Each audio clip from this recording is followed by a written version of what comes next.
Hi, today I thought I would make a video about menopause and exercise and tell you about how I have looked after myself during some pretty challenging years of tackling menopause.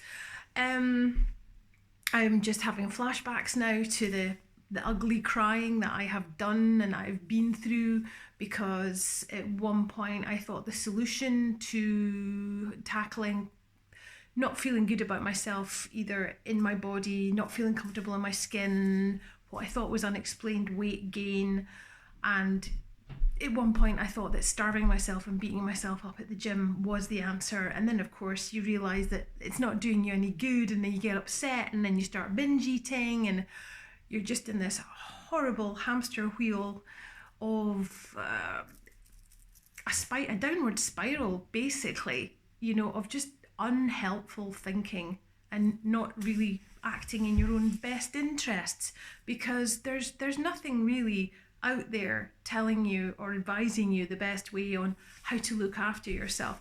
So I think I've just more or less made the main point there, that the big thing is, if you're watching this and you are starving yourself intermittently and beating yourself up at the gym, it's not going to do you any good. Okay, the best thing that happened to me was, I am not an affiliate or anything like that. I'm not an influencer. I'm just telling it how it is, so there's no gain for this for me whatsoever. It was discovering a Davina McCall DVD called Toned in 10. It's 10-minute sections and you do as many as you can a day. It's a mixture of Pilates and bar, and it's not so much that, Davina's brilliant, but it's the trainer that she's with, this woman called Sarah Gorman. You can look her up on YouTube. I'll put links to what I speak about below, but she's absolutely fantastic. And at one point I was like doing body pump and doing all this kind of stuff and thinking that was the best way that I could look after myself and lose weight and shape up, etc., etc. But what works for you in your 30s doesn't work for you in your 40s, and what works for you in your 40s definitely doesn't work in your 50s. And it's no coincidence that every woman I meet that's over 50 that does yoga looks amazing. There's a reason for that, and most of them are very, very consistent with it as well. Anyway, back to the Toned in 10 DVD. About 3 years ago, I took 1.5 inches off each thigh using that program. It's amazing, and it's hardly any jumping up and down, and it's not killing yourself doing a 10k or a half marathon run, and you can do it in your pajamas. What's not to like? And it's amazing how much you can mess yourself up hanging onto the back of a dining room chair, or even using your kitchen worktop to balance. So as I say, I'll put a link to Sarah Gorman's YouTube channel below, but she was absolutely fantastic, and that was such a game changer for me. Just take your foot off the pedal. Stop thinking that you need to look like everybody in a Les Mills video. You don't. I feel mentally as good about myself now at 52 as I did when I was 27. I don't know why 27 is such a focus for me, but I just remember feeling really good about myself at that age. And I feel like I am there again. I've got a lot more confidence, and I'm making videos about it to try and spread the word, to let you know that you're definitely not alone in this challenge. So yeah, the next thing that I would advise you to do is just to be consistent. Now, I get that. I'm single. I don't have kids. I'm not trying to battle for space in my house, because my house is my own. I get that. I'm in a different situation to a mum of 3 or a single parent, or whatever your situation is. I realise that, but it's just getting 10 minutes yourself to yourself a day, either to do a section of a DVD. Somebody else that I really like is a girl called Chloe Ting. Now, as a 52-year-old woman, you're looking at Chloe Ting and going, she's about 20 odd, and she looks teeny tiny in height, and there's nothing of her, but she really knows her stuff. And I think she's actually very good, and there's hardly any jumping up and down, which I love. I can't stand jumping up and down for some reason. And again, all her videos tend to be 10, 15 minutes long, and you can group them together.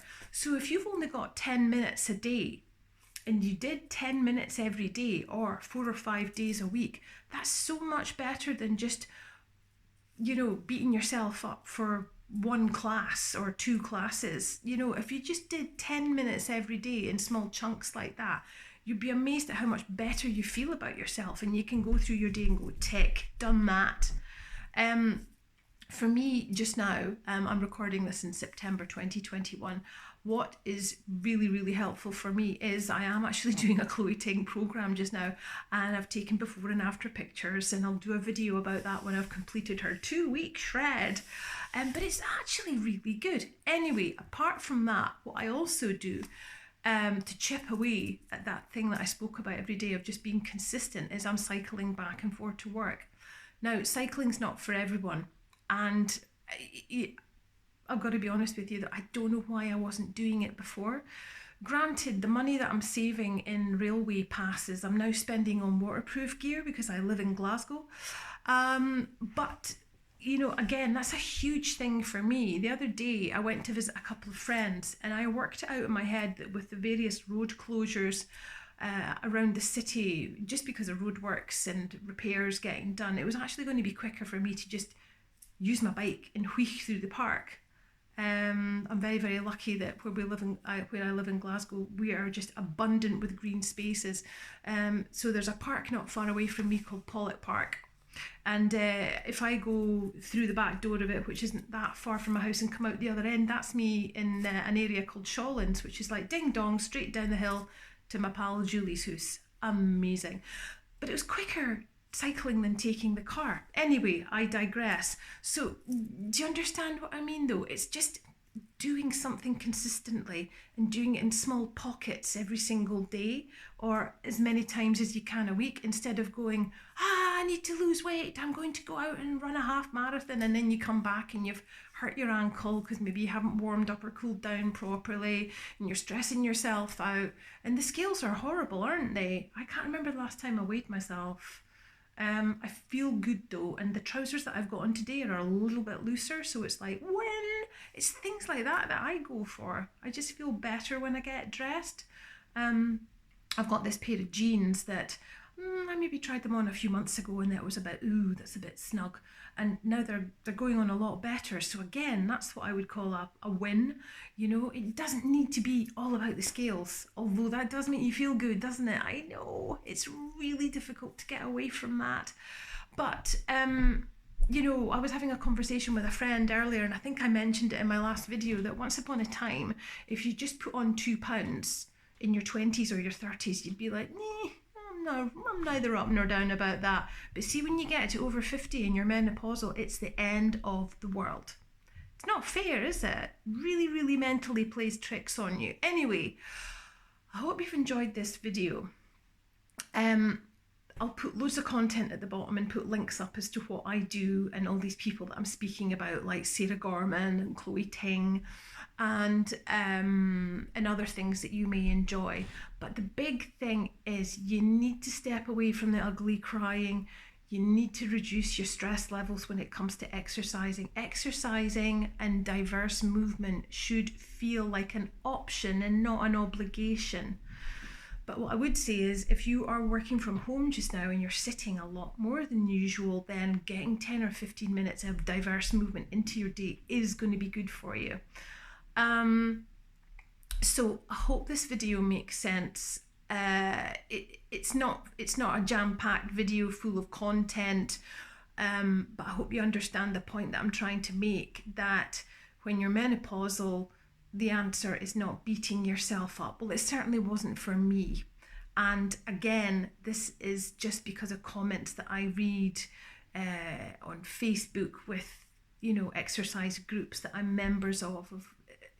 When I read these lovely ladies who are like really, really getting upset because they can't lose weight because they're doing 5 or 6 classes a week, etc., and it's not making a difference. If you do something that stresses you out and the stress makes your menopausal symptoms worse, which it did for me, then you're just on that spiral again. It's not fun. It's really, really not fun.